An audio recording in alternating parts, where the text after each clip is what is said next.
Hello, my name is Madison, and I'm 34 years old. When I was growing up, my biggest dream was to be a journalist or work with magazines. I loved writing and was good at keeping up with trends. So it wasn't surprising that I decided to study journalism and media in college. After I graduated, I worked for several companies, but none of them were the big famous ones. I didn't mind because I was doing what I had always dreamed of.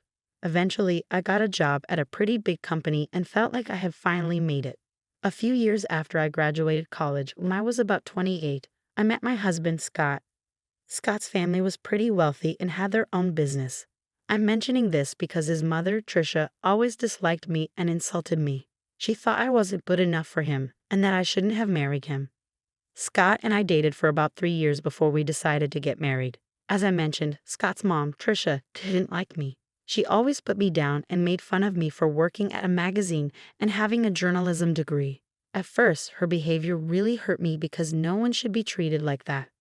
But for some reason, Tricia thought it was okay to treat me that way. Scott always defended me against his mother. His dad, Fred, also stood up for me whenever he heard Tricia's remarks.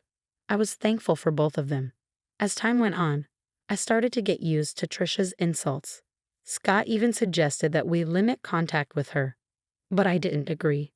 Scott worked with his dad, and if he stopped talking to his mom, it could make things awkward for Fred. Fred was a wonderful person, and I didn't want to put him in a tough spot. I also didn't want Scott to cut off his family because of me. I learned to deal with it mostly because we only saw Tricia twice a month at most. But things changed when Fred had to go overseas for a business project. Tricia didn't want to be alone, so Scott and I agreed to let her stay with us until Fred returned. I had a bad feeling about it, but I believed that family should always come first. Living with Tricia was really tough. She constantly nitpicked and criticized everything I did, and the insults never seemed to stop.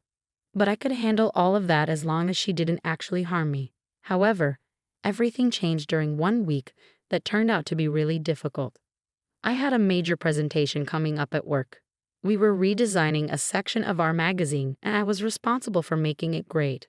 This presentation was crucial because it would determine if I got a promotion, but Tricia didn't understand why it was so important.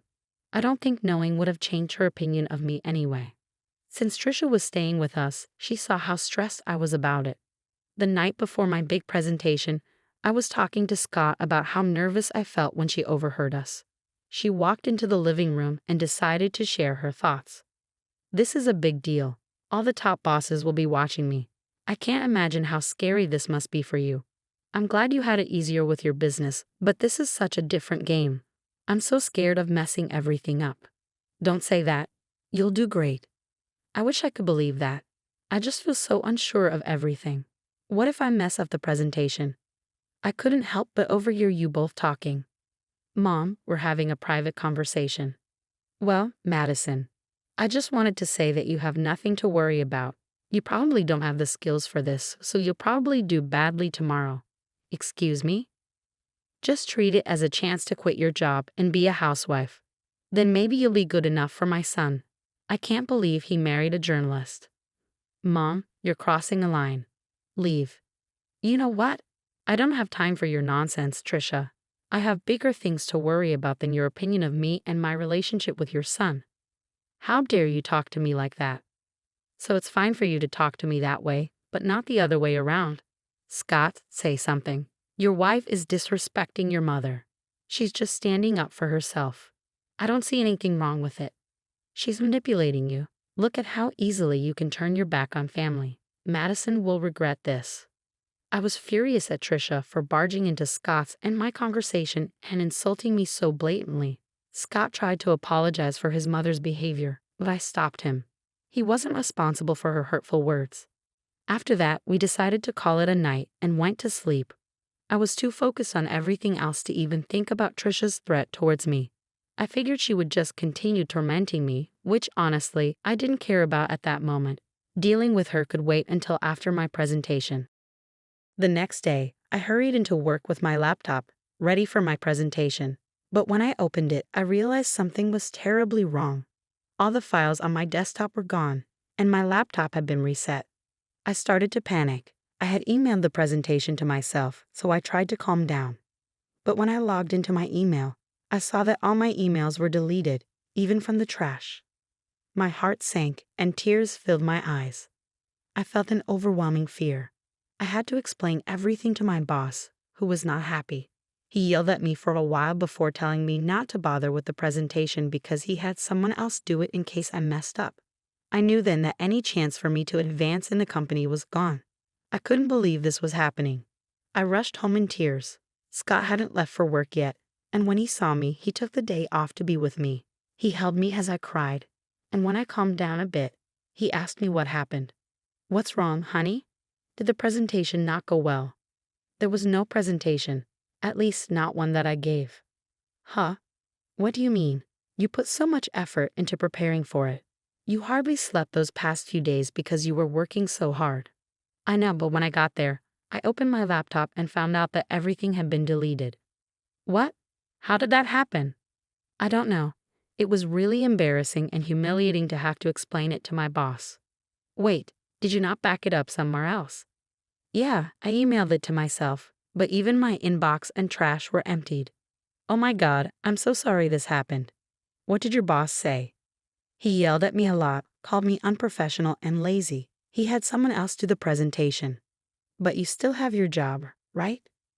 "Yeah, but I'm stuck in this position. I can't move up or get promoted. I'm done here." "Don't worry, honey. You'll find a better job.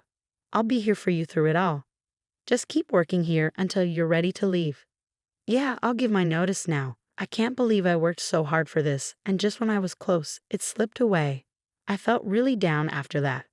I take pride in doing well on my projects, so what happened was really tough for me. It was traumatic, to say the least. I wasn't given any more important work at my job. I held off on quitting, but after another week, I knew it was time. I handed in my notice and waited for my time to be up. Through it all, Trisha seemed strangely happy. She saw me crying once and made remarks about how she knew I would fail. At first, I was mad at her, but then I started thinking about her behavior. Maybe she was happy because she thought I would finally become a housewife. Or maybe she was happy because she had something to do with my career falling apart. I can't quite explain it, but I had this gut feeling that Trisha had something to do with my laptop troubles. I wanted to talk to Scott about it, but I needed evidence first. So I decided to set up a hidden camera in the office to catch Trisha in the act. I ordered a camera disguised as a smoke detector and installed it on the ceiling. I connected it to my phone and got ready to implement my plan. The next step was to somehow let Trisha know about my upcoming presentation. That wasn't too hard. I just paced around the office looking worried. Scott was still at work, unaware of what I was doing. Trisha noticed my anxious behavior and asked what was going on. "What's wrong? Are you stressed about another project?" I need to tell someone.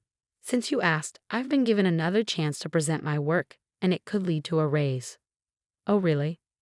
"Yeah, and I'm really nervous because this is my last chance to get things right, and I have to do it well." "Why aren't you telling Scott? Is it because you're embarrassed about your job?" "No, it's because I don't want to disappoint him again. Just keep it between us, okay? I'm not promising anything, but it'll be interesting to see what happens tomorrow." "Why do you always want me to fail?" "I just think you'd be better off as a housewife. It's less embarrassing than what you're doing now." "I don't have time for this, and I don't care what you think.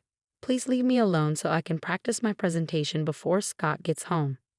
Trisha left, but not before giving my laptop a look and smirking at me. I had a feeling something was up. I stayed in the office a little longer, only leaving when Scott came home. Trisha didn't mention my presentation, but she kept smirking at me during dinner. After we went to bed, I checked the footage from the hidden camera on my phone, keeping an eye out for any movement. Scott and I watched a few episodes of our favorite TV series as usual. There wasn't any action until midnight when Trisha entered the office. I quickly showed Scott what was happening on my phone. He seemed puzzled at first, but then he saw Trisha messing with my laptop until it shut off and restarted. Scott looked at me shocked. I explained what I had done, and he was furious with Trisha. Trisha was still in the office, snooping through my files. Scott got up and stormed into the office. He flung the door open, and Trisha looked startled when she saw him. Scott tried to stay calm and asked her what she was doing. "What are you doing in here, Mom?" "Oh, nothing." "Really? Then why is Madison's laptop still open?" Are you accusing me of going through her stuff? I think you did more than that, Mom. Firstly, I came in here because I thought this room needed tidying up. And secondly, you know your wife isn't forgetful. She wouldn't leave her laptop open. You wanted to clean the office at midnight, and don't talk about Madison like that.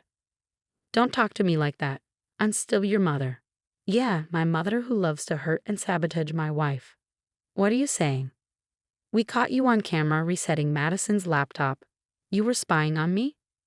No, we just wanted to make sure that what happened to Madison wouldn't happen again. That's disgusting. How could you film me without my consent? I didn't put cameras in your room. I put one in my office, and you went in there without my permission. And even if it was wrong, it's nothing compared to what you did to Madison. I want you out of our house tomorrow. But I'll be all alone, Trisha protested. I don't care. I don't want to talk to you. The next morning, Trisha tried to delay things by helping with breakfast and washing dishes, but Scott wasn't having it. As soon as she finished, Scott came down with her bags and told her he'd packed for her and ordered her an Uber. Trisha pleaded with him to let her stay, even crying, which was unusual for her as she usually made others cry. Scott ignored her and went to our room. Trisha turned to me and started yelling, blaming me for setting her up. I told her if anyone should be yelling, it's me. She's lucky I haven't shared the footage with her friends and family. If they knew what she did to me, she'd lose them all. That shut her up pretty quickly. After Trisha left, I felt a weight lifted off my shoulders. Though I was still upset about my job situation, I knew I could bounce back and do even better. Scott was my biggest support throughout everything. Once my notice period ended, I took some time off to rest and figure out my next steps. Over the next few months, I took courses in different areas of my field. I knew if I focused on a specific niche and found the right job, I could achieve a lot more. I didn't want to expose Trisha, but after years of her putting me down, I wanted to show her what I was capable of. I wanted to reach heights even she hadn't seen. With Scott's help, I got recommendations in various places. Being wealthy also meant having many connections, which was a huge advantage. With my experience and Scott's support, I landed the role of chief editor at a major magazine known worldwide. The work was tough, but it was worth it. Somewhere along the journey to becoming chief editor, I forgot about my desire to show Trisha what I was capable of. In fact, we hadn't had any contact with her during those months. I knew Scott still spoke with his father because they worked together, but Scott hadn't heard much from or about his mother. His father, Fred, said she was upset with us about something but wouldn't say what.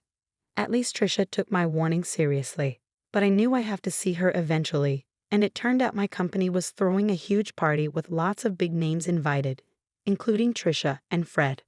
Scott and I dressed our best because, for the first time, we were both important figures. When we arrived, Trisha and Fred spotted us and waved us over.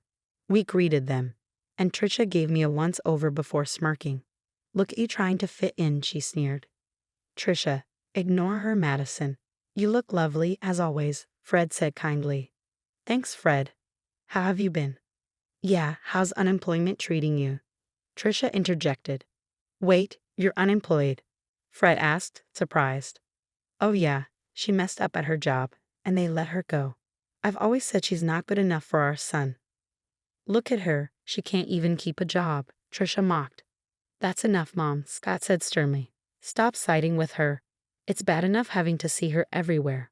We wouldn't have to if you just left her like I said, Trisha insisted. Okay, that's enough. Either you stop talking or I'm leaving, Scott warned. But Madison, sweetie, if you need a job, let me know. It would be great to work with you, Fred offered sincerely. That's really kind of you, Fred, but I can't accept the offer, I replied. Of course not. I told you she's lazy and incompetent, Trisha muttered.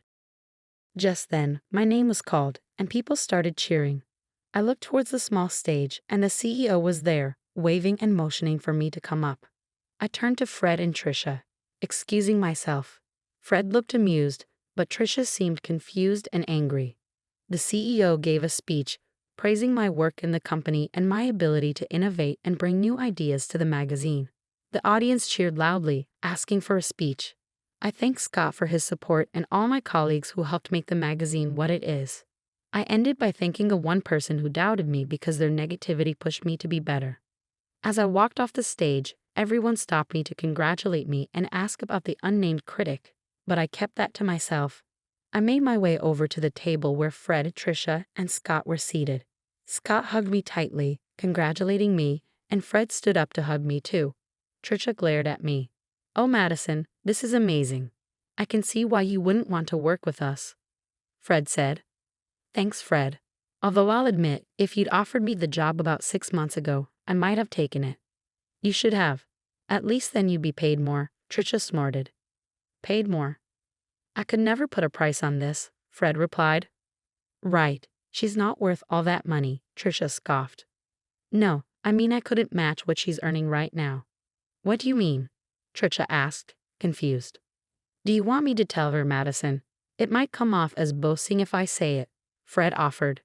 "Madison makes at least 5 times more than I do in her current position," Fred revealed. "Here? How?